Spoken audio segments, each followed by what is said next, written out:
Bapak, Ibu, anak-anak kami yang dikasihi Tuhan Yesus. Sebelum kita mulai aktivitas kita di pagi hari ini, mari kita sejenak mendengarkan firman Tuhan yang menjadi pelajaran atau yang harus dipegang pedoman kita buat hari ini. Yang tertulis di Keluaran 34 ayatnya yang 10. Demikian bunyinya. Firman-Nya, sungguh aku mengadakan suatu perjanjian di depan seluruh bangsamu ini. Akan kulakukan perbuatan-perbuatan yang ajaib, seperti yang belum pernah dijadikan di seluruh bumi di antara segala bangsa. Seluruh bangsa yang di tengah-tengahnya engkau diam akan melihat perbuatan Tuhan. Sebab apa yang akan kulakukan dengan engkau sungguh-sungguh dahsyat. Dalam bahasa Batak, dungi nina Jehovah idama aku mabahin padan jarupan ni sadok bangsoon. Aku mabahin halunganan akan nasudung masa di sadok tanoon.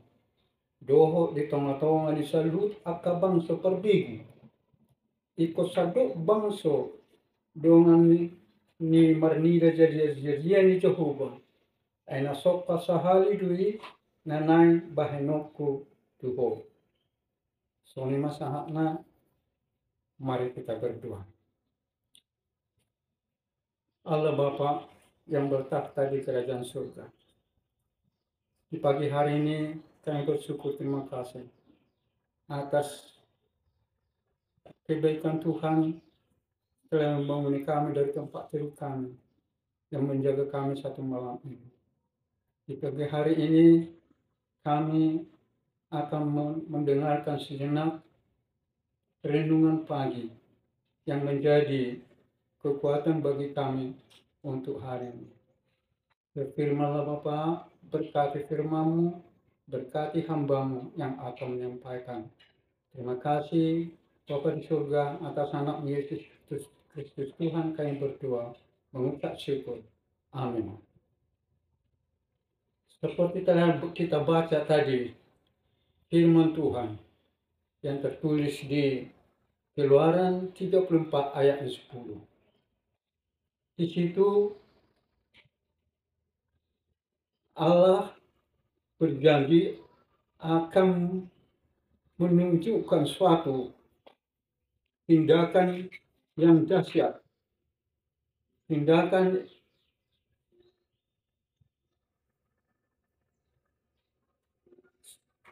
yang menjadi suatu pedoman hidup yang sangat mahal berharga di umat manusia. Allah melihat Musa begitu rendah hati, begitu penyayang, begitu pengasih. Bisa dikatakan sangat mengikuti keadaan-keadaan Allah di dalam kasihnya kepada umatnya. Maka begitulah dia Allah berkata kepada Musa seperti kita telah bacakan tadi, kita dengarkan tadi yang tertulis di Keluaran 34 ayat 10. Musa berbicara kepada batu yang menunjukkan Musa adalah gampang juga sebenarnya tersinggung, marah. Waktu kaum Israel membutuhkan air, sebab mereka sungguh haus, mereka minta air kepada Musa. Tapi di dalam permintaan mereka bersungut-sungut. Bukannya meminta dengan baik, tapi seolah-olah meremehkan keadaan Musa terlebih kepada Allah. Musa sangat murka saat itu. Akhirnya dia memukul batu dengan tongkatnya, bukan seperti yang dibilang Allah supaya berbicara kepada batu. Namun biarpun begitu keluar juga air sehingga orang Israel bisa minum, hilang dari kehausan. Demikian juga waktu Musa menerima firman Tuhan, Taurat yang 10 yang tertulis di buku batu loh yang telah diukir oleh Allah. Setelah dia pulang dari Gunung Sinai, dia melihat orang-orang Israel bukan lagi tunduk kepada Allah, tapi mereka sudah bertindak semena-mena, sudah ingin melawan kehendak Allah dengan membuat suatu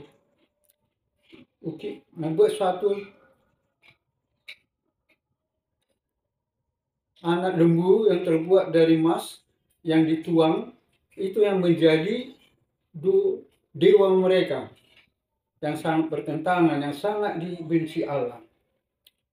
Di sini Musa juga muka sangat marah sehingga batu loh yang telah ditulis Allah dilemparkan ke dewa buatan mereka itu, sehingga batu loh tersebut pecah, yang kemudian Allah menyuruh akan membuatnya kembali. Kita lihat janji Allah, yaitu perbuatan-perbuatan yang dahsyat, yaitu yang dikatakan Allah yang tidak pernah terpikirkan oleh manusia. Itu akhirnya kenyataan dengan pengorbanan Yesus yang sungguh luar biasa. Di kayu salib, Tuhan Yesus harus mengorbankan diri, harus mati penuh berlumuran darah, tumpah darahnya di kayu salib untuk menyucikan, pengorbanan untuk melepaskan kita dari kuasa iblis jahat dan dari hukuman dosa. Yang seharusnya kita ini semua yang berbuat dosa di hadapan Tuhan seharusnya sudah harus mendapat hukuman.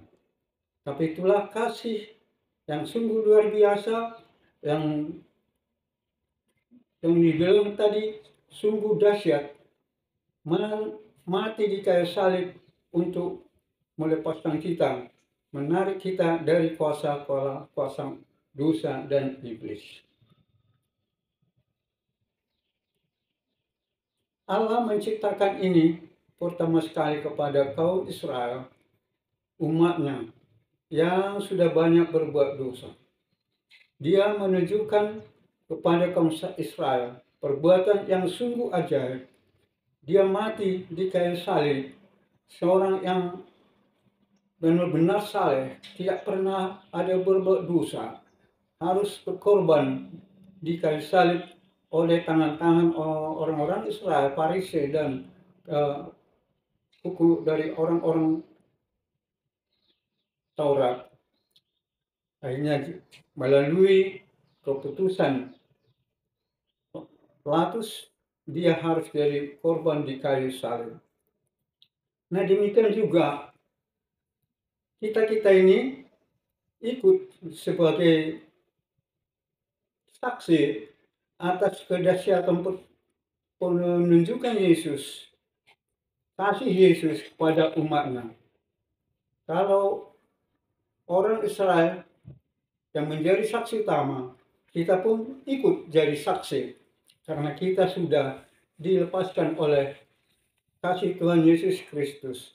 Maka kita juga harus menjadi saksi-saksi ke dunia dengan kita telah mengakui dan telah melihat Yesus sebagai Tuhan kita yang hidup. Maka dengan demikian, Bapak, Ibu, Saudara kekasih yang dikasihi Tuhan, perbuatan ajaib ini sungguh luar biasa oleh Tuhan Yesus Kristus. Maka itulah menjadi selamat janji selamat dari Tuhan untuk kita semua. Itu harus kita jaga, itu harus kita ukur.